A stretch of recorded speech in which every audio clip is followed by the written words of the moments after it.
la que señala Ángel Rosenblatt cuando dice: la lengua se hace deshaciéndose sin cesar, en un vaivén rítmico y ondulatorio. Así, deshaciéndose, se hace la lengua y en ella conviven las formas del pasado con las nuevas. Las múltiples caras de los desafíos a los que se enfrenta el español imponen respuestas cada vez más urgentes y vigorosas a los lingüistas, gramáticos, académicos, periodistas, profesores y sobre todo a los especialistas de la lingüística aplicada y a los profesores de lenguas, como los que hoy nos hemos reunido aquí para hablar, entre los dos temas, de las nuevas dinámicas de interrelación y de enseñanza y aprendizaje del español en la era digital. Me corresponde presentar a la coordinadora de este acreditado panel, la doctora Carmen Pastor Villalba. Carmen Pastor es la subdirectora académica del Instituto Cervantes, institución en la que trabaja hace 24 años, tanto en su sede principal en España como en centros del exterior.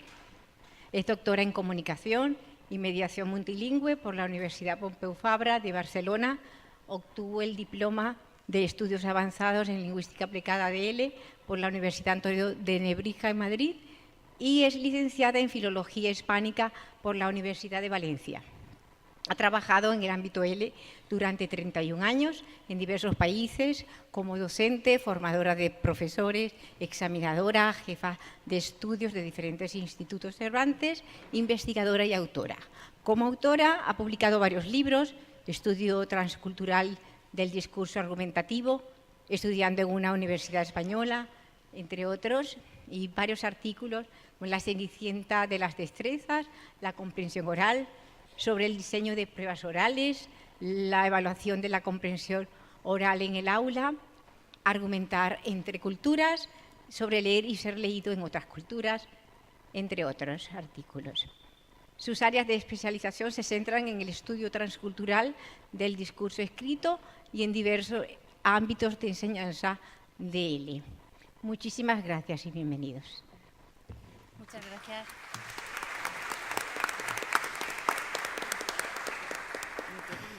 Muchas gracias a la doctora Consuelo González de la Universidad Central de Venezuela por la presentación. Muchas gracias a los organizadores del Congreso por la invitación y muchas gracias a todos ustedes por estar aquí con nosotros. El tema que se abordará en esta mesa, con las intervenciones de los colegas a los que les iré presentando y con los que tengo el honor de compartir este panel, es el futuro de la enseñanza del español en el mundo. Un futuro que no solo vislumbramos, sino en el que ya estamos embarcados. La irrupción de las nuevas tecnologías ha cambiado y sigue cambiando las formas de aprender y enseñar español. Va cambiando el papel del profesorado, cada vez más guía y menos fuente de todo saber. Un profesorado que llega siempre después del alumnado, si es que llega, a las novedades digitales y para el que a mi entender es fundamental su competencia docente más que su actualización digital, es decir, su capacidad de desarrollar en su alumnado habilidades como aprender a aprender, discriminar información relevante de basura digital o aprovechar las oportunidades de aprendizaje que le ofrece su entorno. Va cambiando también el papel del alumnado, cada vez más autónomo, con más acceso más rápido al saber, pero también a la información basura de fuentes dudosas. Un alumnado más exigente y centrado en sus propias necesidades, en qué quiere aprender de la lengua extranjera y para qué.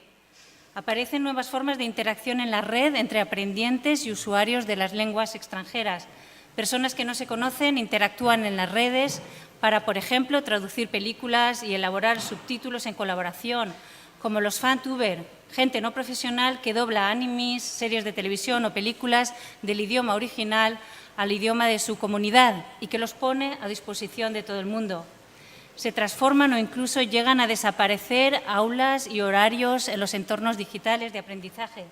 Pero además, y esto es muy relevante, ha aparecido ya una reinvención de las destrezas como las conocemos hasta ahora. Se escribe, se lee, se escucha, se habla en una lengua extranjera de otro modo.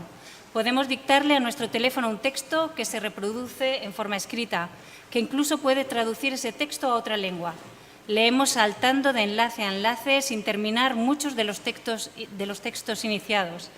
Y mientras a las nuevas generaciones se las acusa de no leer, éstas se queman las pestañas ante pantallas por las que entran en espacios colaborativos como The Fandom, en los que leen y crean literatura en algunas de sus lenguas o en otras.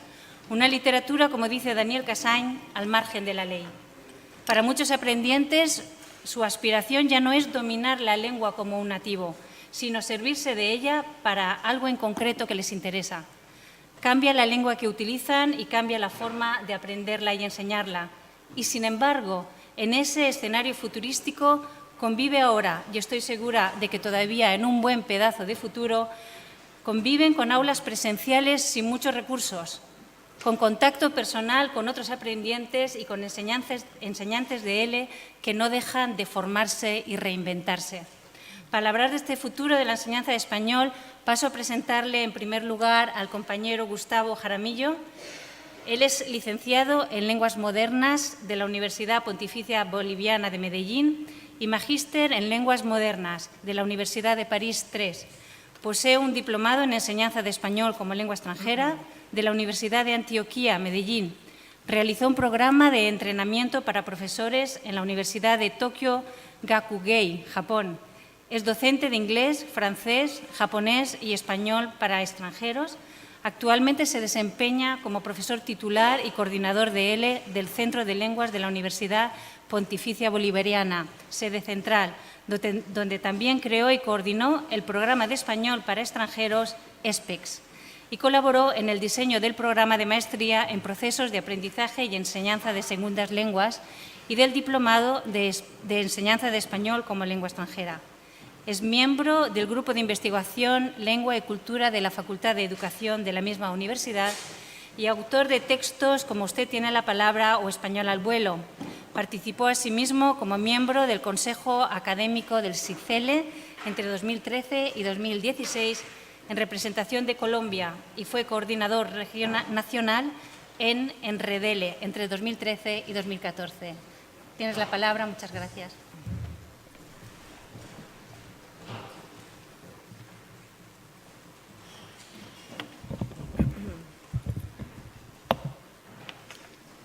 Bueno, en primer lugar, muchísimas gracias a todos ustedes por estar aquí. Sabemos que al lado está Sabina. Yo no les prometo que voy a cantar. Pero sí les quiero contar un poco acerca de cómo hemos trabajado el tema de español en Colombia. Y para hacerlo quiero leer el texto que preparé para todos ustedes, el cual contiene 3 grandes secciones. En la primera voy a abordar el español como un activo para una industria. En la segunda me detendré más un poco en la experiencia que hemos tenido en la enseñanza de español como lengua extranjera en Colombia y al final pues plantearé unos retos. Procedo a leer. El español activo para una industria. De acuerdo con el proyecto titulado Futuro en Español, FEE, del grupo Vocento, nuestra comunidad lingüística ofrece oportunidades no solo a los sectores tradicionalmente relacionados con el idioma, sino a los sectores más dinámicos de las economías de la zona y aquellas empresas que aspiran a competir en los mercados globales.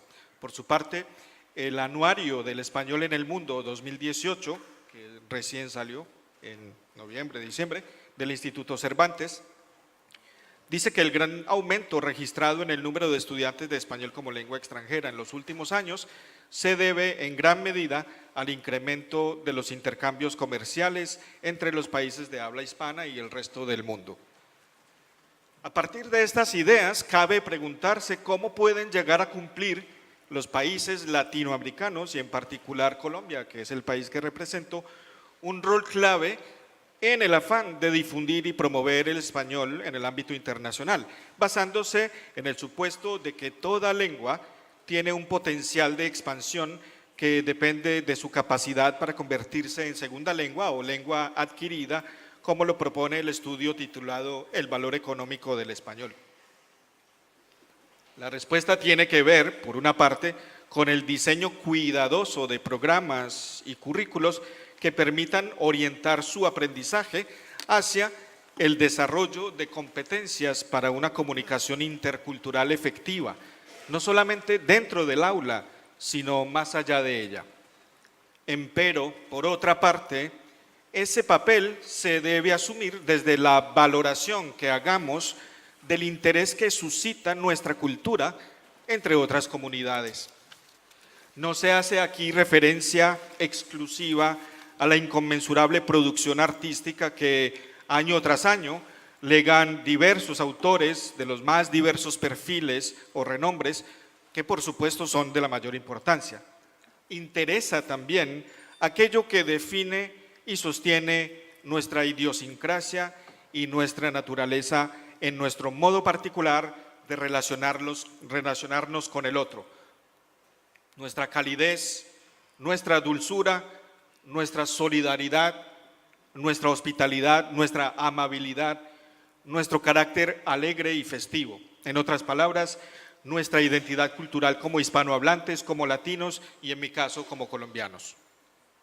Este es sin duda el mayor activo que poseemos. Gente, como ustedes, de gran valor humano que se comunica en español.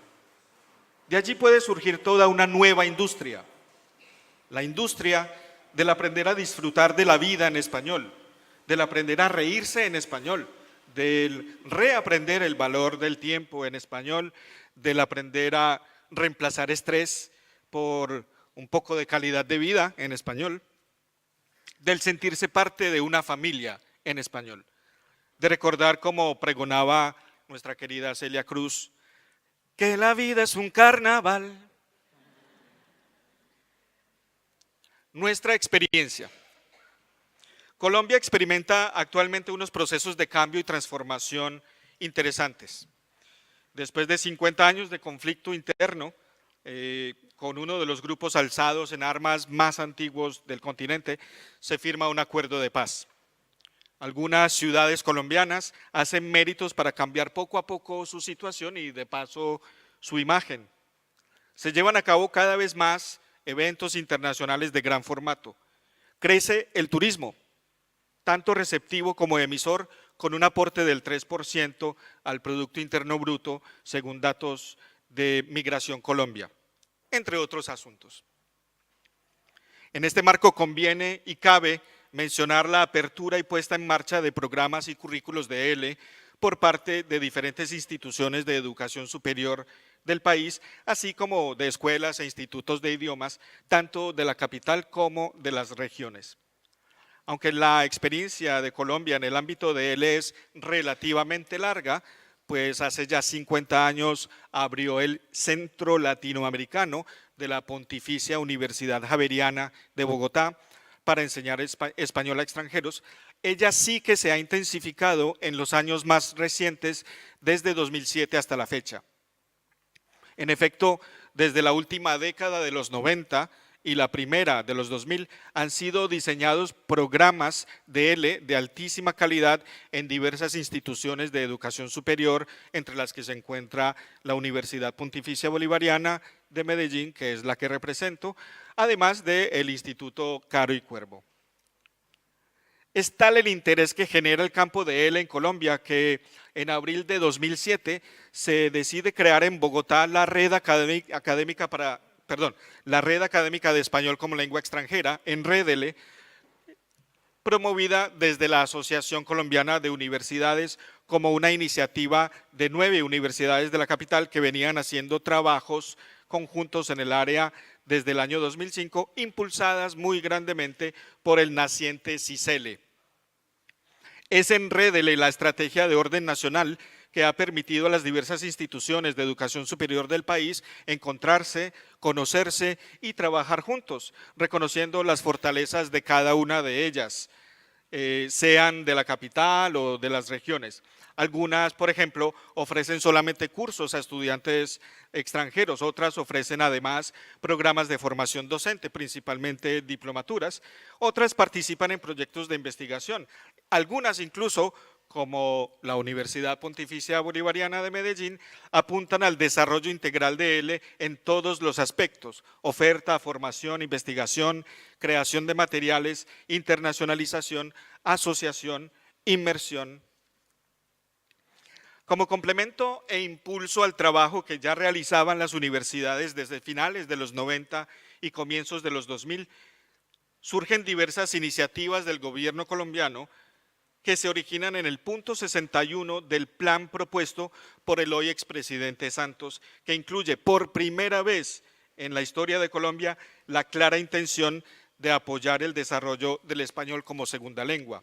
Gracias a este decidido apoyo gubernamental, se han puesto en marcha dos iniciativas clave en los últimos años, comprendidos entre 2013 y 2019, el programa L Focalae y el programa para la difusión de la cultura colombiana a través de la enseñanza del español como lengua extranjera.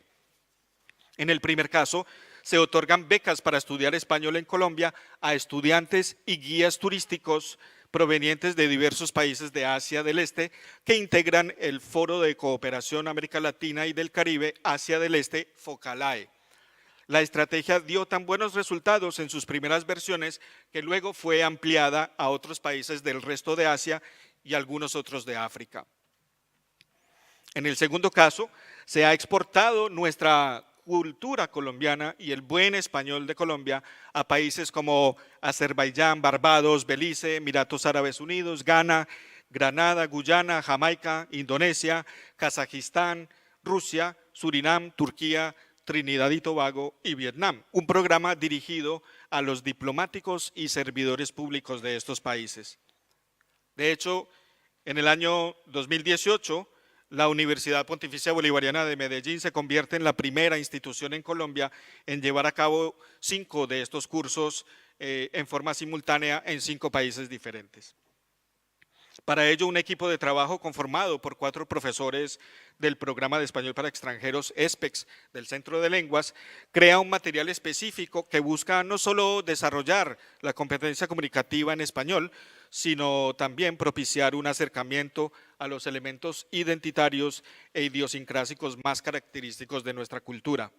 El programa ESPEX, creado en el año 2008, crece de manera vertiginosa desde sus primeros años, tanto en número de estudiantes extranjeros matriculados como en otros asuntos relacionados con el área, tales como la realización de proyectos de investigación, la creación de materiales, la publicación de artículos, la participación en redes, la consecución de la acreditación con el Instituto Cervantes, el apoyo a la creación de la maestría en procesos de aprendizaje y enseñanza de segundas lenguas con énfasis en español, el diseño de la diplomatura en enseñanza de español como lengua extranjera D-L y la exportación del programa a otros países, como se mencionó anteriormente. Como se puede observar, en tan solo pocos años nos hemos puesto a la tarea de hacer y construir L de la mejor manera posible. Los logros dan fe del compromiso que se tiene por el desarrollo del área, así como de la seriedad con la que se llevan a cabo los procesos y de la calidad de todo el proyecto LUPB con impacto en los ámbitos local y global. Retos.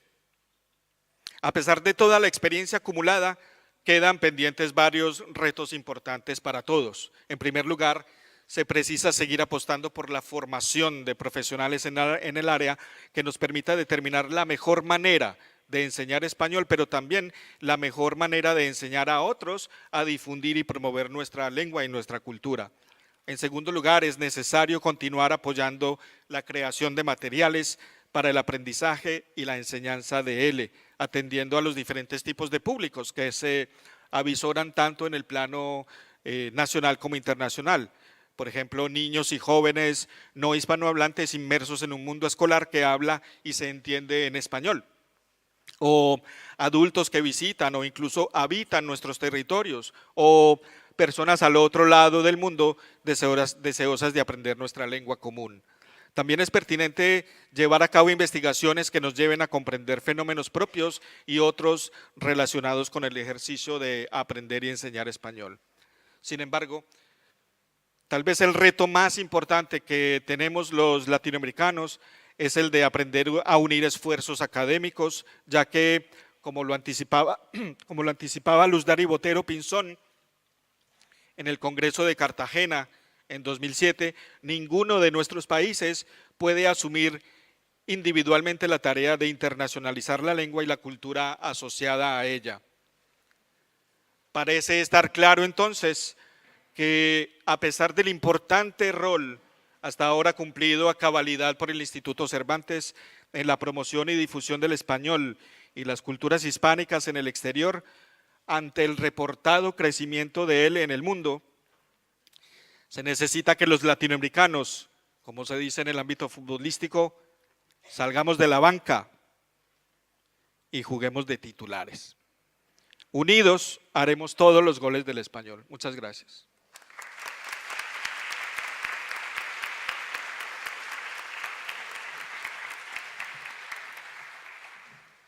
Muchas gracias, Gustavo, por esta estupenda y musical intervención. Paso a presentarles a mi colega Irania Malaver. Irania es profesora titular de la Universidad Central de Venezuela, antropóloga y magíster en lingüística por esa misma universidad. También es doctora en lingüística aplicada por la Universidad de Alcalá. Sus áreas de docencia e investigación son la sociolingüística, lingüística de corpus, dialectología del español y del español de América.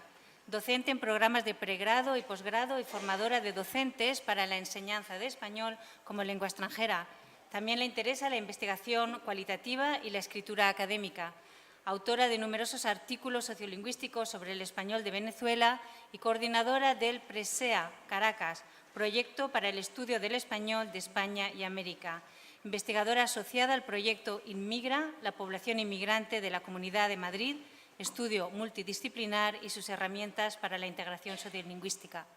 Es miembro de distintas comisiones científicas del Congreso Anual de la Asociación Española de Lingüística Aplicada, del Encuentro Nacional de Docentes e Investigadores de la Lingüística, del 10º Congreso Internacional de Abralín, Brasil. Además, ha sido profesora, investigadora y visitante en la Universidad de Oviedo, Universidad de Alcalá, Universidad de la República y Universidad de Santiago de Compostela. Cuando quieras, Irana. Gracias, Carmen. Buenas tardes. Bueno, yo voy a comenzar por agradecer a los organizadores del evento su invitación para participar aquí en el CILE Córdoba, saludar a los colegas, miembros del panel, a su coordinadora, Carmen Pastor Villalba, y a su presidenta, Consuelo González, saludar al público interesado que asiste hoy y agradecer a Córdoba, esta maravillosa ciudad, por su hospitalidad.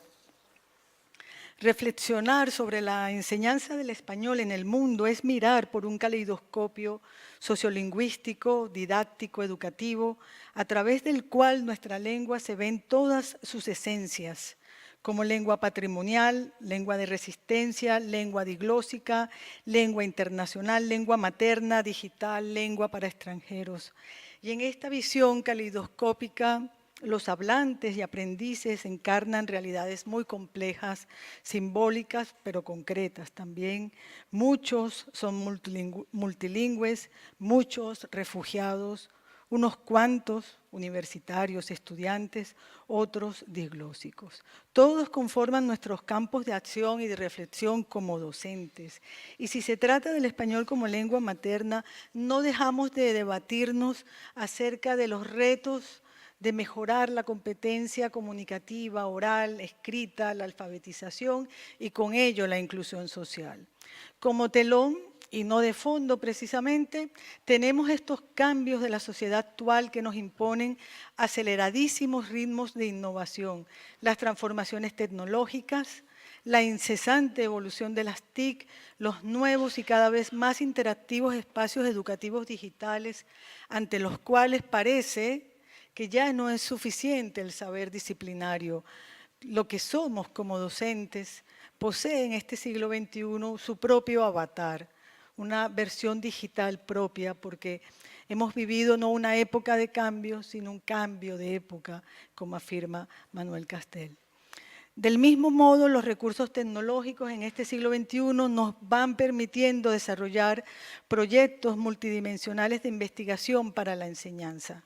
La investigación lingüística aplicada y teórica en cuanto a la enseñanza de español se refiere, circula más o menos en la red en unas 300 publicaciones especializadas, páginas web institucionales, personales, repositorios de universidades y una enorme cantidad de recursos a los que disponemos. En este presente calidoscópico yo me quiero quedar hoy con dos visiones. La primera, a modo de reflexión, acerca de la educación digital y la enseñanza de español, y la segunda, con la investigación lingüística en corpus de interlengua y sus potencialidades y aplicaciones para la enseñanza. En cuanto a lo primero, diremos que el docente de español del siglo XXI, incursionando en nuevas e intensas alfabetizaciones, debe alcanzar, casi que correr tras su propia competencia digital. Y esta competencia digital no es optativa, necesitamos saberes multimodales, emplear las TIC, dominar formas narrativas, multimedia, buscar, analizar e interpretar información con distintas tecnologías. Llevados al campo de la enseñanza de lenguas, ya no solo se trata de incorporar las TIC en el aula, sino de una redefinición, una reconceptualización de la labor docente, porque ya se nos queda corto conducir los procesos de aprendizaje. Pareciera que es compartirlos, cogestionarlos, practicar la codocencia en comunidades presenciales y virtuales cada vez más interconectadas. En el caso de la educación virtual, creo, será con la definición de nuevos entornos de aprendizaje para la enseñanza de español en todas sus modalidades, en todas sus esencias, que podemos remontar el siglo XXI y sus complejidades. Tecnologías móviles, aprendizaje continuo y autocontrolado, uso de las tecnologías de la comunicación, creación de experiencias comunicativas posibles de todo el ámbito hispánico y la creación cada vez mayor de contenidos educativos digitales libres y de gran calidad conceptual y visual. Todo eso exige docentes, todo eso nos exige como docentes multiculturales, multidialectales y multitecnológicos. Nuestra formación y autoformación se encuentran como nunca antes entre complejos y muy acelerados niveles de reflexión crítica y de acción. En el caso de la enseñanza, aprendizaje L, la investigación teórica y aplicada se desarrolla con más y mejores recursos. Es el caso que quiero nombrar hoy del CAES, del Corpus de Aprendices de Español como Lengua Extranjera. Este es un corpus que ha sido diseñado y ejecutado en todas sus etapas por un equipo de docentes de la Universidad de Santiago de Compostela, dirigidos por el profesor Guillermo Rojo e Ignacio Palacios, y es un corpus también con el apoyo institucional del Instituto Cervantes. Este corpus está formado por 575.000 elementos lingüísticos extraídos de textos escritos de 1.423 estudiantes. Rara vez en las universidades podemos alcanzar un número de representación en un corpus así. 1.423 estudiantes organizados según sus lenguas maternas, árabe, chino mandarín, ruso, portugués, inglés y francés, y también está organizado por el nivel de dominio de español. Los textos escritos de donde salen los elementos lingüísticos responden a tareas comunicativas, allí pueden ver un ejemplo de estas tareas, que exigen un registro informal, semiformal, por cada nivel de dominio. El CAES ofrece una estadística completa en la que se discriminan los resultados por lengua, nivel de español, inclusive sexo. Para cualquier elemento lingüístico se obtiene una descripción estadística que toma en cuenta los criterios de organización del corpus. Estas son las tareas por niveles, esta otra por los niveles B1 y B2. Y esto es un ejemplo de búsqueda que podemos hacer en el CAES. Bien, cuando el estudiante aprende español como lengua extranjera, aprende la variedad estándar del complejo dialectal que ha elegido. Esto es una variedad dialectal no nativa. Nos preguntamos qué repercusión puede tener en los procesos de cambio lingüístico del español la extensión de los fenómenos de variación en el habla, de los aprendices. Y es una pregunta que representa un panorama muy interesante y necesario para la investigación contrastiva, por supuesto que para la elaboración de materiales didácticos y que mucho más para la investigación sociolingüística. Son casi 22 millones de hablantes no nativos de español que aprenden una variedad estándar y que de un sistema y que se convierten en portadores de los rasgos de cada una de estas variedades. Bien, en el marco de un estudio más general sobre la variación dialectal en L, analizamos cómo se manifiesta en la interlengua de los aprendices el uso de vosotros y ustedes, apoyándonos, por supuesto, en el CAES. En nuestro caso, tuvimos que hacer 2 búsquedas, una por cada pronombre, y en el caso de vosotros, hacer la consulta, la búsqueda tanto para el femenino como para la forma masculina. Encontramos 289 ejemplos de ustedes y 152 ejemplos de vosotros. En un nivel siguiente del análisis que nos permite el CAES se obtiene la información general que les menciono, pero ahora según la L1 de los aprendices, que es esto que está aquí en esta figura. Bien, como se puede apreciar, los hablantes de portugués, los lusohablantes, son los más activos en el uso de ambos pronombres, 59 casos de vosotros, 144 casos de ustedes. Igual ocurre con los hablantes de árabe.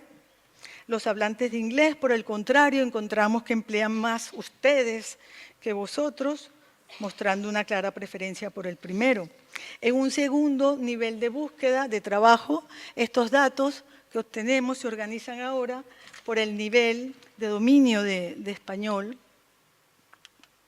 Y es esto que está aquí, en la figura 2, y como ustedes ven, los resultados nos muestran que los hablantes de los niveles iniciales tienen un uso bastante similar de ambos pronombres. Por el contrario, los estudiantes de los niveles avanzados emplean ustedes más que vosotros. Entonces, con estos datos, con este primer acercamiento al CAES, nos preguntamos qué pasará, cuáles son las razones que justifican, que explican estas diferencias de uso. ¿No cabría esperar que la alternancia se diera de forma similar entre los hablantes de los niveles avanzados? Bien, hasta aquí. Les digo, la comparación de estos resultados con este corpus nos permite empezar a dar respuesta a algunas interrogantes como ¿qué pasará con el sistema pronominal ustedes, tú, en la interlengua de estas personas? ¿Sí? ¿Predominará un sistema, predominará el otro? Con recursos como el CAE podremos analizar distintos fenómenos en el mismo grupo de aprendices, relacionarlos con datos e investigaciones sociolingüísticas de hablantes nativos y de otros grupos bilingües y, por supuesto, preparar propuestas específicas para la enseñanza, aprendizaje del español para estos hablantes. Y del mismo modo, la investigación con corpus sociolingüísticos de hablantes nativos nos ofrece descripciones que nos permiten aportar información para el diseño de materiales en la enseñanza L. Así que formación e investigación transitan caminos seguros en este siglo XXI. Este caleidoscopio del que les he hablado confirma que la enseñanza de español en este siglo presente se halla en múltiples estrategias, caminos simultáneos, convergentes. Eso sí, ni las TIC ni la digitalización resolverán los problemas sociales estructurales que generan analfabetismo, diglosia, poco desarrollo de la competencia comunicativa o el fracaso escolar. No basta con conocer las TIC ni los aparatos móviles. El reto del siglo XXI sigue siendo el de un mundo sostenible y la enseñanza de nuestra lengua es un pilar para hacerlo posible. Gracias.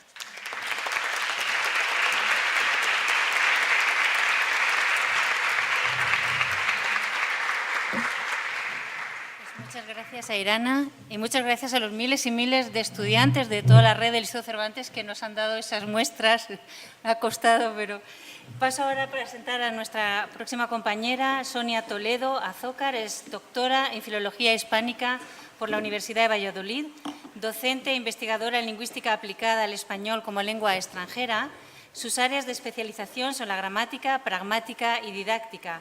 En el ámbito de la docencia se ha especializado en la formación de profesores de español como lengua extranjera y en ese contexto se ha desempeñado como docente en diplomados y seminarios nacionales e internacionales y ha sido asesora del Ministerio de Educación de Chile. Como investigadora ha tenido a cargo los proyectos Gramática en español como lengua extranjera y Pragmática interlingüística en aprendientes de español. Ha realizado pasantías académicas en Brasil, Suecia, España y China. Es autora de artículos, coautora de manuales de español como Link Chile, Chile, Lengua y Cultura y autora del libro Actos comunicativos en español como lengua extranjera. En la actualidad coordina el programa de español lengua extranjera de la Dirección de Relaciones Internacionales de la Pontificia Universidad Católica de Valparaíso y es investigadora responsable del proyecto de investigación aplicada español como lengua extranjera que trabaja con universitarios angloparlantes, sinohablantes y lusófonos. Cuando quieras, Sonia. Gracias.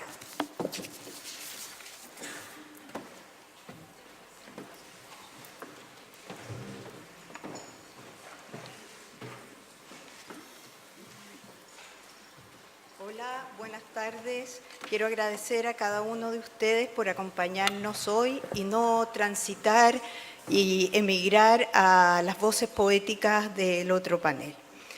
Isabel Allende, en su libro Mi país inventado, escribe: Chile, esa tierra remota que pocos pueden ubicar en el mapa porque es lo más lejos que se puede ir sin caerse del planeta. Nadie pasa casualmente por estos lados, por muy perdido que ande. En efecto, nadie pasa casualmente por mi tierra. Los recientes movimientos migratorios de no hispanos parlantes a Chile, creolhablantes en su mayoría, la creciente movilidad universitaria, los desplazamientos laborales y otros fenómenos sociales, culturales y políticos han trazado un escenario de acción para el español como lengua extranjera que nos ha arrojado a profesores e investigadores del área al ejercicio de revisitar y revisar algunos conceptos, aproximaciones y procesos respecto de nuestra lengua y su enseñanza. Los acercamientos teóricos y aplicados al español como segunda lengua o como lengua extranjera han transitado, como todos sabemos, por diferentes paradigmas que definen y sitúan los elementos que comparecen en este proceso. La conceptualización de la lengua como constructo social y cultural, el peso del componente cultural e intercultural en el proceso de enseñanza de una lengua extranjera, la concepción del interlocutor como actante o coparticipante en el intercambio comunicativo y el valor del contexto y la interacción han aportado sugerentes orientaciones que modelan los lineamientos actuales y futuros en la enseñanza de nuestra lengua.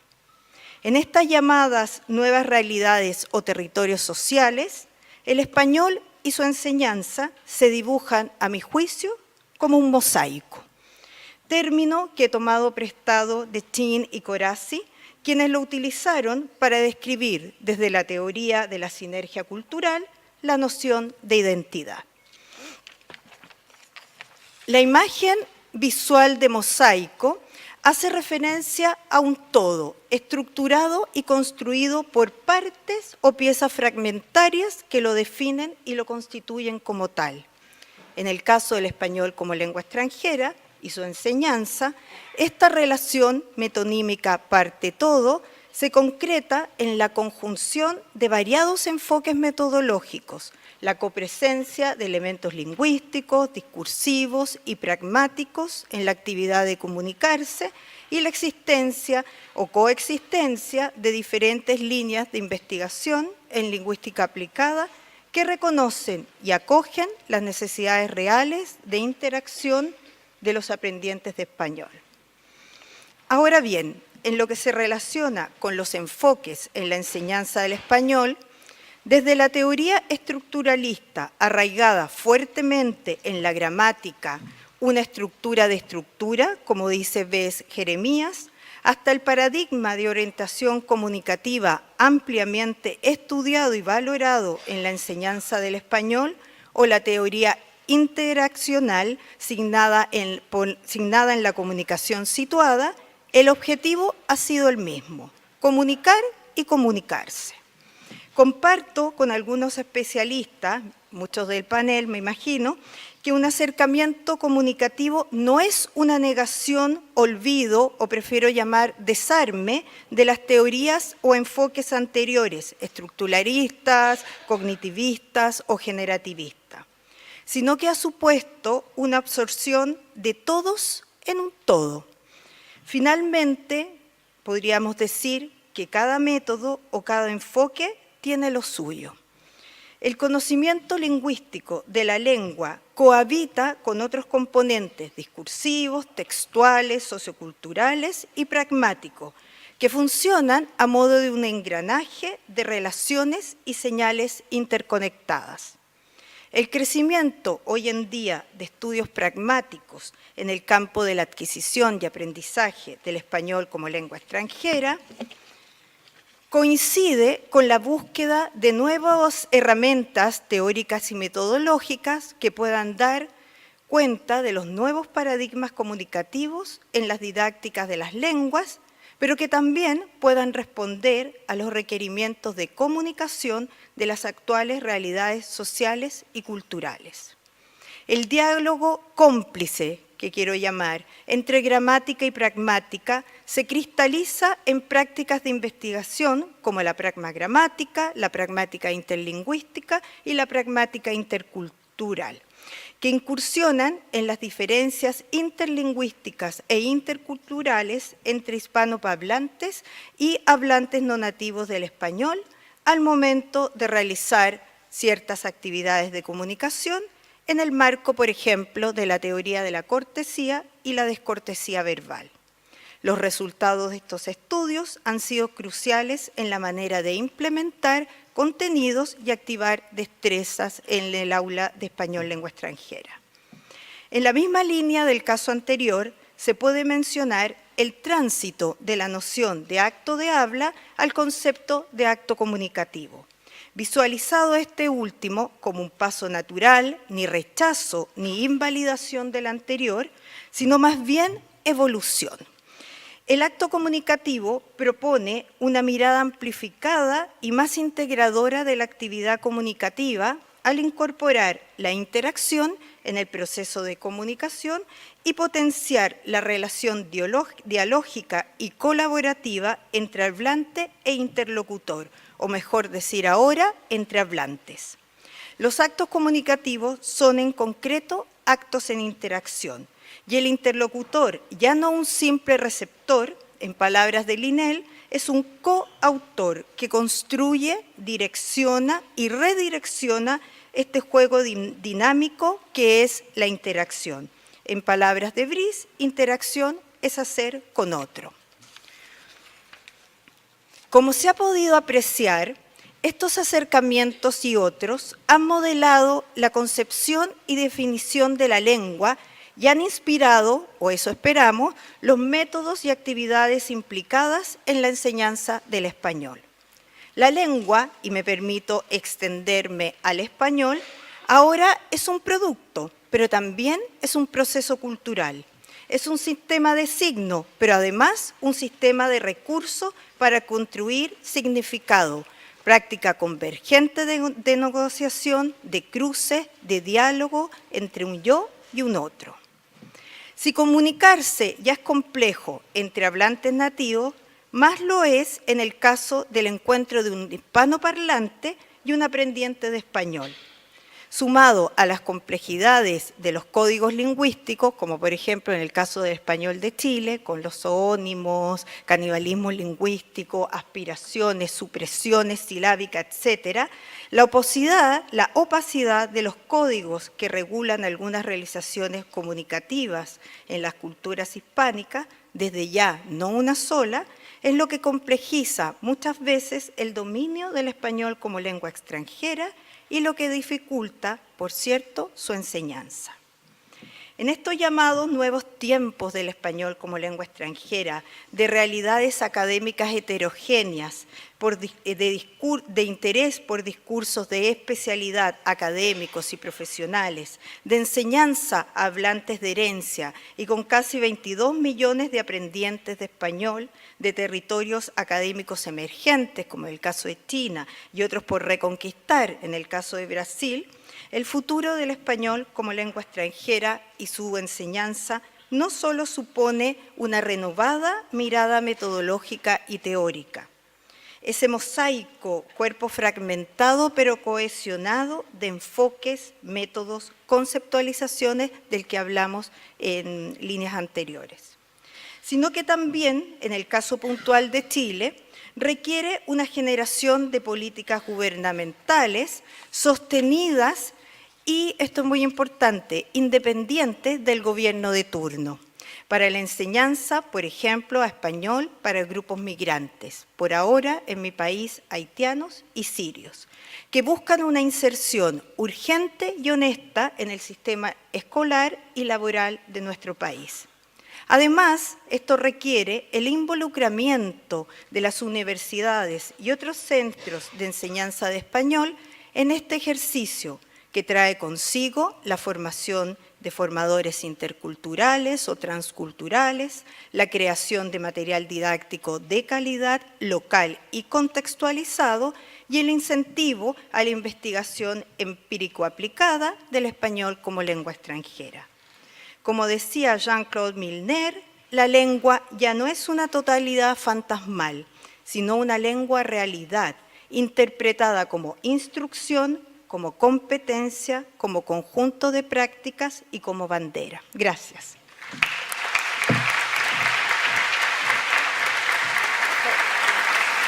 ¿Paso allá o me quedo aquí? Pero necesitaría en ese caso.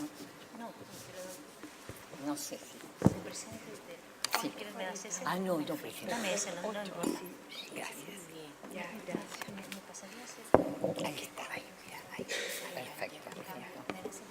Sí, ahí el otro.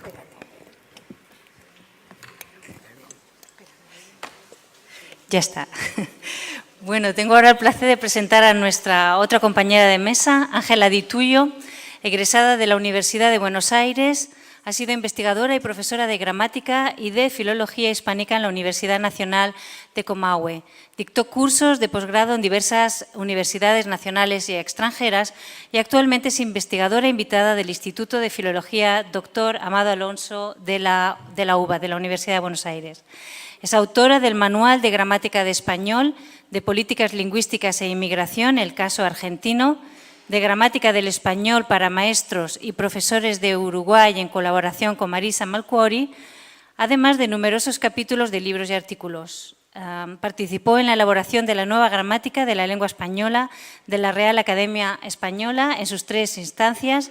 Con el profesor Julio Borrego Nieto de la Universidad de Salamanca, fueron responsables de la preparación básica del manual en 2010. Fue asesora del Museo de la Lengua, dependiente de la Biblioteca Nacional, recibió el premio Conex en Humanidades en 2006 y el segundo premio del género Ensayo de la Ciudad de Buenos Aires en 2008. Fue presidenta de la Sociedad Argentina de Lingüística en 2010 y desde 2008 es académica correspondiente de la Academia Argentina de las Letras. Cuando quieras. Muchas gracias.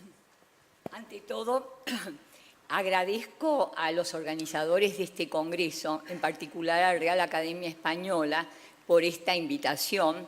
Agradezco a los participantes de esta mesa y a los asistentes por su presencia.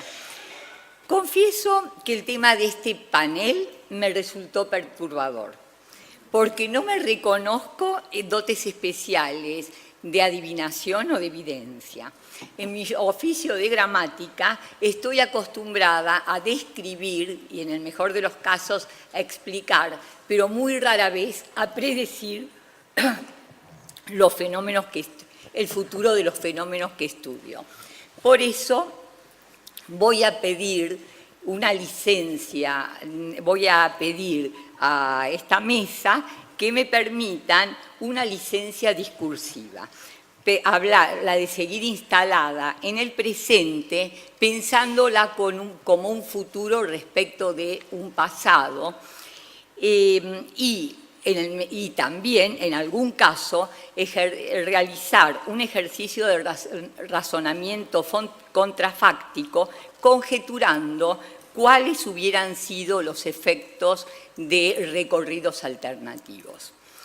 Una de las innovaciones que introdujo la nueva gramática de la lengua española fue la de incorporar la variación y, en particular, la inclusión del español hablado en América, ausente en las ediciones anteriores.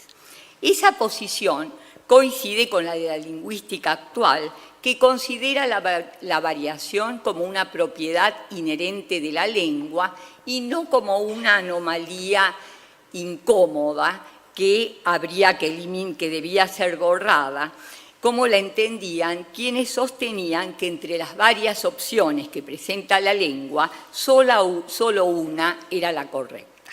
Ilustraré esta posición con 2 ejemplos. El primero de mi país. Frente al plurilingüismo resultante del aluvión inmigratorio que llegó a la Argentina entre fines del siglo XIX y comienzos del XX, y el creciente temor de una pidginización o deterioro de la variedad local, el Consejo Nacional de Educación implementó en 1910 una política lingüística basada en la eliminación de los rasgos diferenciales, sobre todo del voceo. Más de medio siglo más tarde, en un congreso sobre el presente y futuro de la lengua española, celebrado en Madrid en 1963, su presidente, un eminente filólogo, preocupado por los cambios cada vez más veloces que veía en la lengua, propuso crear organismos internacionales de radiodifusión para controlarlos. El objetivo era, textualmente, la supresión de las divergencias dialectales. No necesitaba señalar cuáles eran las variedades que tenían que eliminar sus rasgos y cuál la variedad a la cual debían plegarse. Estos planteos parecen hoy no solo infructuosos, sino incluso absurdos. Por eso asocio esta actitud y la ideología lingüística que sustenta al pasado, por más que todavía algunos contemporáneos le sigan manteniéndola. En un sentido contrario, desmienten la identificación entre el pasado y la ideología uniformadora intelectuales como Unamuno en sus artículos contra el purismo o Borges en el idioma nacional de los argentinos. En esta oportunidad me voy a referir a un educador nacido en Córdoba en 1849, el lexicógrafo y gramático Tobías Garzón. Este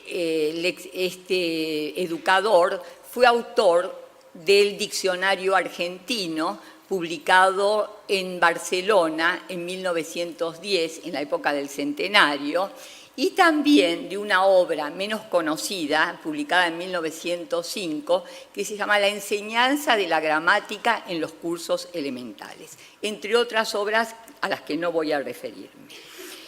En el prólogo del Diccionario Argentino, Garzón narró el proceso personal que lo llevó a despojarse de prejuicios normativos al decidirse a reflejar en su diccionario argentino la variedad léxica del país.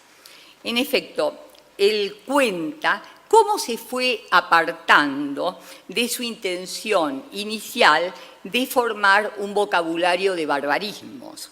Al comprobar que las palabras, frases y modismos usados en la Argentina, que la Real Academia no había registrado o que tenían una acepción diferente, eran, y aquí cito a Garzón, tantos y tan generalizados en el país, y me refiero al lenguaje de la gente culta, que empezó a repugnarme el nombre de barbarismos. Esta comprobación y este sentimiento lo llevaron a cambiar esa denominación inicial por otra exenta de valoración, el diccionario argentino. Tampoco quiso llamarlo diccionario de argentinismos, porque recogía muchos que eran compartidos por otros países de América.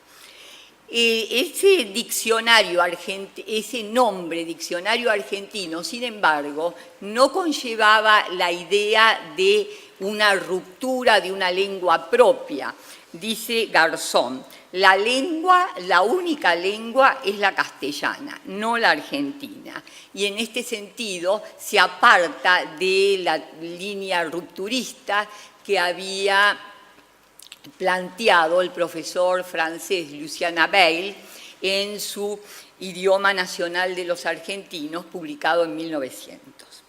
El carácter innovador del diccionario argentino se reconoce en muchos sentidos. En primer término, su orientación descriptiva, tal como lo había planteado Garzón en la cita anterior. En su intención de ser un diccionario integral y no de regionalismos, en las fuentes variadas en que se basa, no solo literarias o lexicográficas, el diccionario anterior de Granada, por ejemplo, sino sobre todo periodísticas. También en el lemario, que además de indigenismos y ruralismos, incluye palabras que se siguen utilizando actualmente, como coima, durazno, egresar, además de préstamos del francés o del inglés, así como de alrededor de 30 italianismos de origen dialectal y procedentes de la lengua inmigratoria, marcados como familiares o populares, como chau, pibe o cocoliche, y sobre todo por las coloridas y exactas definiciones. En algunos casos, incluso ensaya análisis etimológicos, como el de la palabra gringo, que la Real Academia hacía, y creo que sigue haciendo, provenir de griego. Él propone otra, muy atendible, en mi opinión, y cito una pregunta que se formula Garzón. ¿No será esta voz una síncopa y epéntesis a la vez de jerigo? Esta palabra, aunque no consta en el diccionario de la Academia, la hemos oído de boca de los españoles en el sentido del que habla en jeringosa. Estas y otras muchas innovaciones que introdujo en su labor lexicográfica Garzón recibieron críticas acerbas de autores de la época, como por ejemplo Costa Álvarez en Nuestra Lengua, en su obra Nuestra Lengua. Cito, la inepcia ha llegado al punto de exhibir la parte corrompida de nuestro idioma, no al lado de la parte sana, sino como si la parte sana no existiera. En la segunda obra a la que me voy a referir, la enseñanza de la gramática en los cursos elementales, expuso sus reflexiones sobre el conocimiento del idioma adquirido ya empíricamente, son palabras de Garzón, antes de que tuviese el niño la más remota noción de gramática. Y también se refiere a la función del maestro en la zona polémica entre la adquisición y la enseñanza de la lengua. En efecto, este educador reconocía en el niño no una tabla rasa, sino un conocimiento del léxico y de la gramática de su lengua similar al concepto de competencia chomskiana. Doy un ejemplo. Un niño de 8 años posee ya un vocabulario bastante extenso, sin conocer tampoco los cánones de la sintaxis, concuerda acertadamente en la mayor parte de los casos las palabras variables y da a las que tienen régimen el que les corresponde. La gramática, entonces, no es el punto de partida, sino más bien un medio de perfeccionamiento de ese conocimiento que debe ser desarrollado mediante la observación y la reflexión, para llegar a que el niño reconozca, y estas son palabras textuales, los principios más elementales a los que está sujeto el idioma que él habla por rutina. En lo que concierne al maestro, Garzón se refiere a dos extremos, a los límites de su labor. Por una parte, señala que si bien no es conveniente que imponga un esfuerzo excesivo a la mente infantil, tampoco lo es el error opuesto, de limitarse a un tipo de actividad intelectual cuando la mente tiene aptitud o está preparada como para una actividad más elevada. Este extremo considero muy oportuno recordar para el presente. Las ideas visionarias que Tobías Garzón planteó y llevó a la práctica en ambas obras, como señalé con respecto al diccionario, no recibieron los aplausos de sus contemporáneos. Su diccionario no fue seguido por otros integrales que registraran, sin prejuicios normativos, el habla de su gente, hasta llegar a muy avanzado el siglo XX con un diccionario como el de Diego Abad de Santillán. Tampoco que yo sepa, tuvieron continuadores sus ideas gramaticales, de la pedagogía de la gramática que él plantea, muy similares a las que hoy Ignacio Bosque mencionó en palabras de Andrés Bello. Ahora, realizando entonces poniendo en práctica ahora el ejercicio de pensamiento contrafáctico del que hablaba al principio, me pregunto cómo hubiera sido la lexicografía y la enseñanza del español si las ideas y las prácticas de este ilustre cordobés hubieran recibido una acogida más entusiasta y generosa. No dudo en la respuesta. Ojalá lo sean en ese futuro a que este panel nos ha convocado a imaginar. Nada más.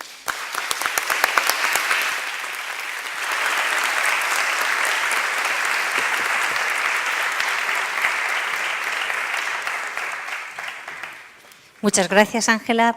Paso a presentarles a nuestro último compañero de mesa, Domingo Alberto Vital Díaz. Él es doctor en Letras por la Universidad de Hamburgo, en el área de Hispanística, maestro en Letras Mexicanas y licenciado en Lengua y Literaturas Hispánicas, ambas por la Universidad Nacional Autónoma de México. Como investigador adscrito al Seminario de Hermenéutica del Instituto de Investigaciones Filológicas, ha estudiado la obra de Rulfo, Rilke, Borges, Neruda y García Márquez, entre otros, dentro de diversas líneas teóricas como estética de la recepción, hermenéutica, literatura comparada, pragmática de la comunicación literaria y onomástica. Entre sus libros de investigación están Noticias sobre Juan Rulfo, El concepto de superposición, 15 hipótesis sobre géneros y los manuales Pragmática, Onomástica y Hermenéutica de la literatura. Fue director del Instituto de Investigaciones Filológicas de la UNAM en 2013, cargo que dejó para ocupar en 2015 la Coordinación de Humanidades de la Universidad Nacional Autónoma de México por invitación del rector, doctor Enrique Graue Vigers. Cuando quieras. Muchas gracias, Carmen. Muy buenas tardes, tengan ustedes. Yo había preparado mi texto escrito, pero después de escuchar varias de las ponencias de este congreso, he preferido reformular algunas de mis reflexiones. Comienzo con un poema, como ustedes ven, simplemente para entrar en materia, y al final les diré quién es el autor, pero ustedes lo pueden leer. Bien, se fijan ustedes, mi formación, si bien soy de letras hispánicas también, y he estudiado aspectos de la lengua, me interesa mucho la enseñanza de la gramática, Finalmente me he ido por la literatura y al mismo tiempo he conservado siempre el interés en la enseñanza de la lengua, sí, y la relación con la literatura.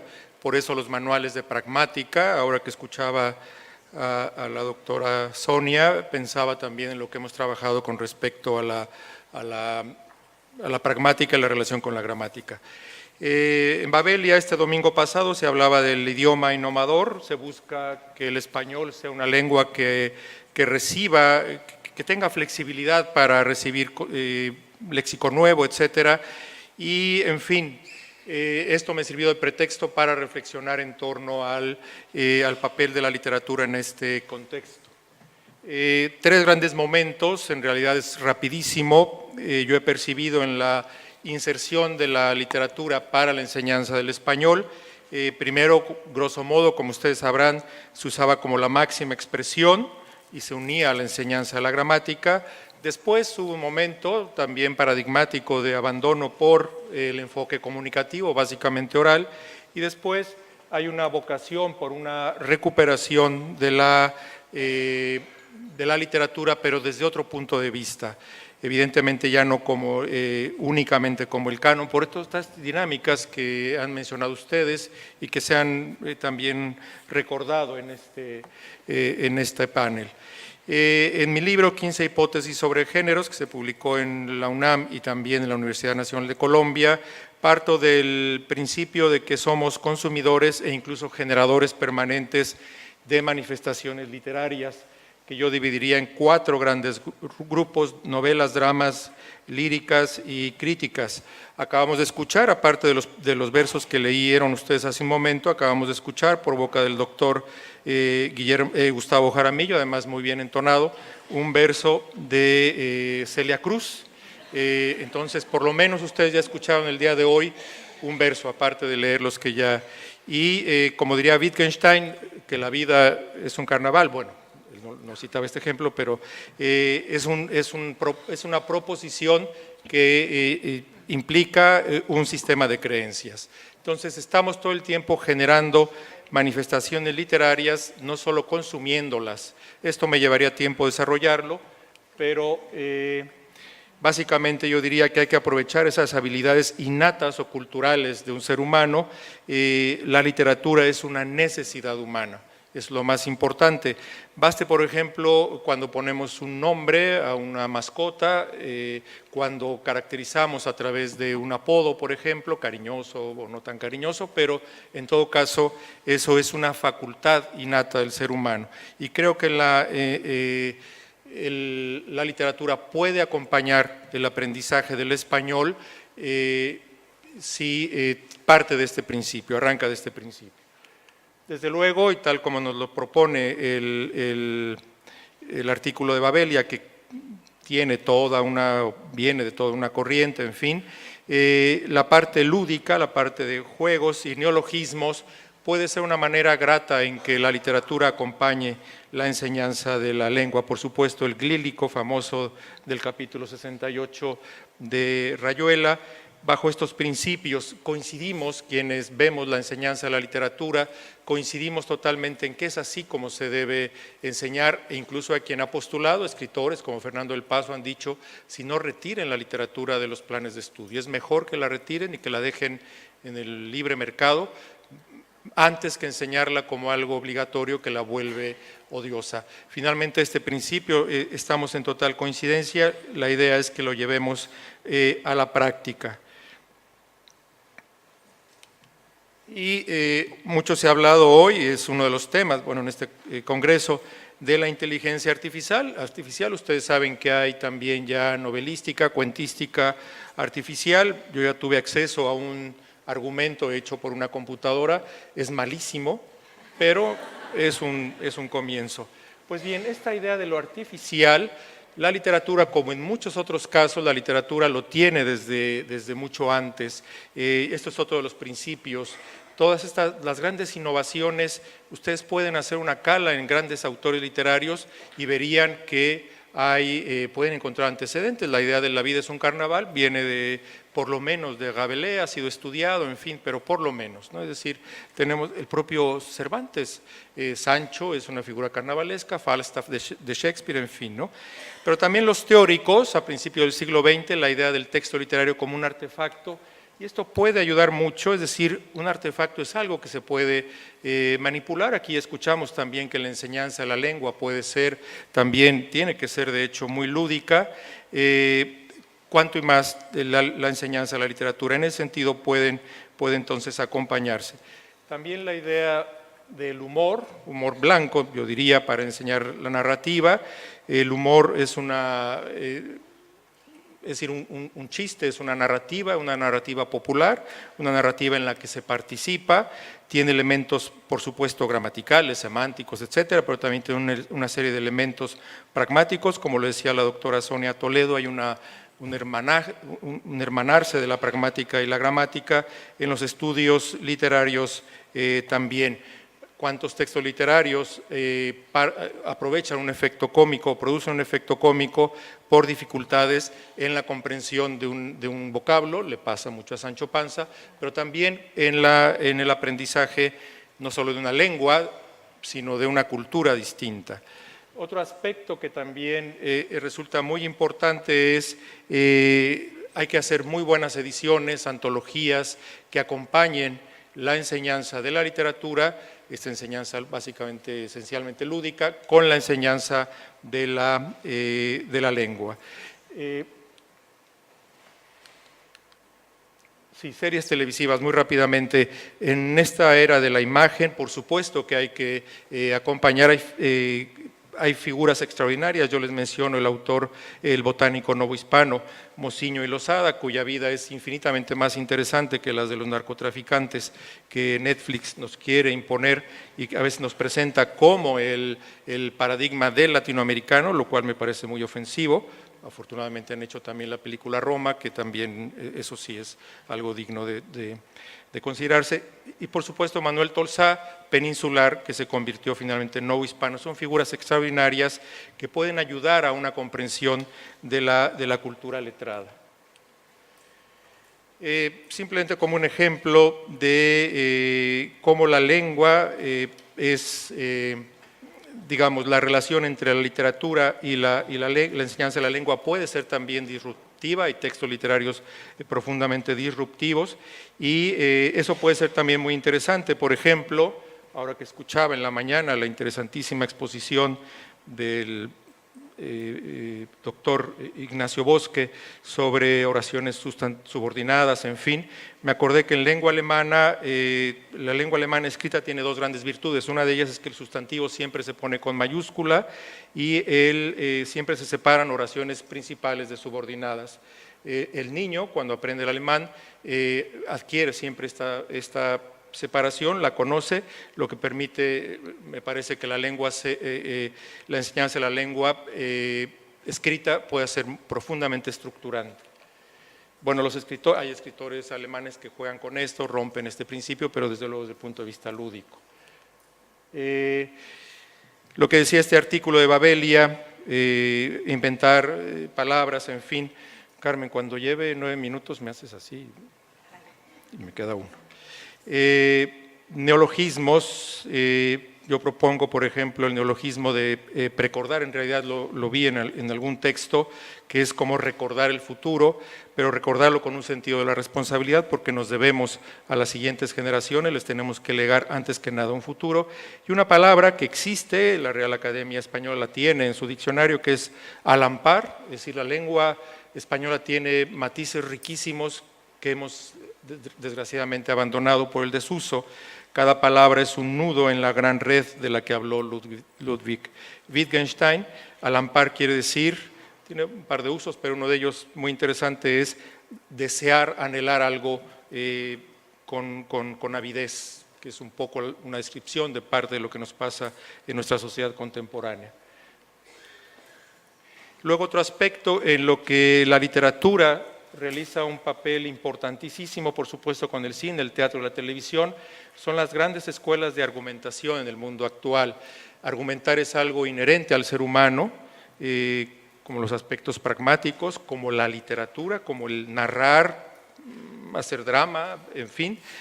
También argumentarle es inherente. En general tenemos, aquí me seguirán los grandes especialistas, pero me parece que en general usamos, yo me tomé como corpus la obra de Juan Rulfo, usamos relativamente pocos nexos de argumentación, pero nuestra argumentación es permanente y es riquísima. Eso hace que desplacemos la argumentación cotidiana de lo morfosintáctico y semántico a lo pragmático, al menos parcialmente. Y en ese sentido son grandes veneros de riqueza los textos literarios junto con el cine, en fin, ¿no? Termino diciendo que desde mi punto de vista la riqueza en lo general se consigue en una relación entre T más C por O igual a R. La T es el trabajo humano, la capacidad humana, el recurso humano. La C es el capital, sumando trabajo y capital, pero todo se potencia, se multiplica gracias a la organización. Entonces, en ese sentido, el futuro del español, y yo casi diría el futuro de la humanidad, está muy relacionado con el poder de las organizaciones, y en ese sentido termino felicitando al 8º Congreso y al magnífico trabajo de las grandes instituciones que lo han hecho posible, porque es un gran trabajo de organización que permite que la lengua española tenga un foro que pocas lenguas tienen, me parece, ¿no? Y termino, bueno, la lengua española puede ser una de nuestras grandes pertenencias. El ser humano vive inmerso en pequeñas y grandes pertenencias. A veces nos peleamos por defender una pequeña pertenencia cuando tenemos esta maravilla que es la lengua española, y finalmente la gran pertenencia, la máxima, es la especie humana. Y ahora sí termino con el poema, con estos versos que me encantaron: más constantes que el odio y la avaricia, más fuertes que el rencor y las prisiones, más heroicas que el sueño de un ejército, más flexibles que el mar han sido las palabras. Muchísimas gracias por su tiempo.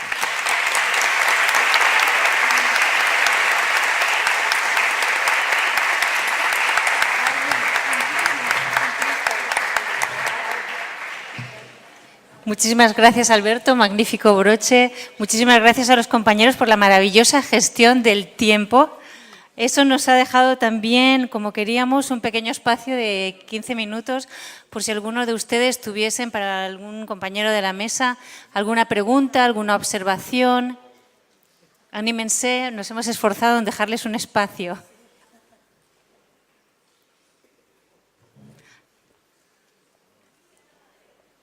No sé si hay micrófono. Sí, creo que una de estas maravillosas voluntarias se acerca.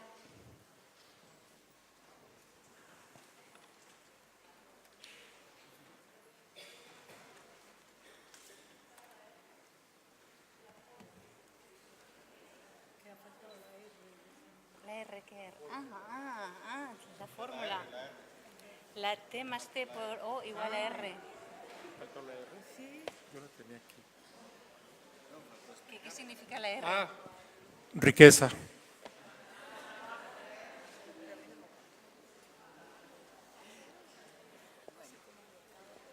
No se anima nadie más. A lo mejor en la mesa, no. El futuro está claro.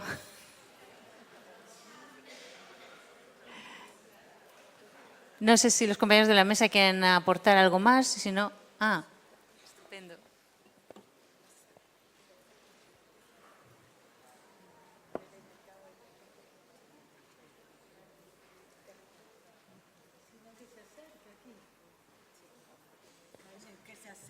Si no te importa.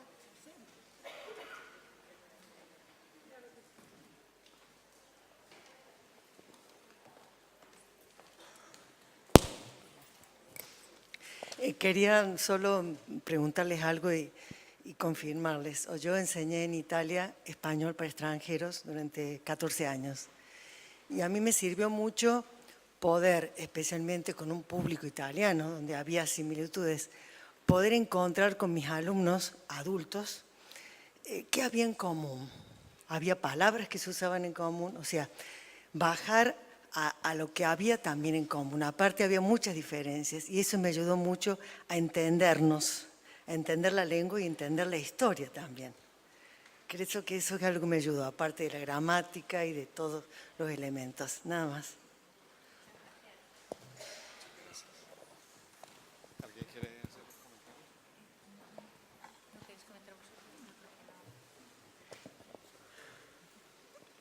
¿Querías, Ángela, decir todo? No. Pues yo creo que... allí detrás hay una compañera. Lo que pasa es que no sé si tenemos un...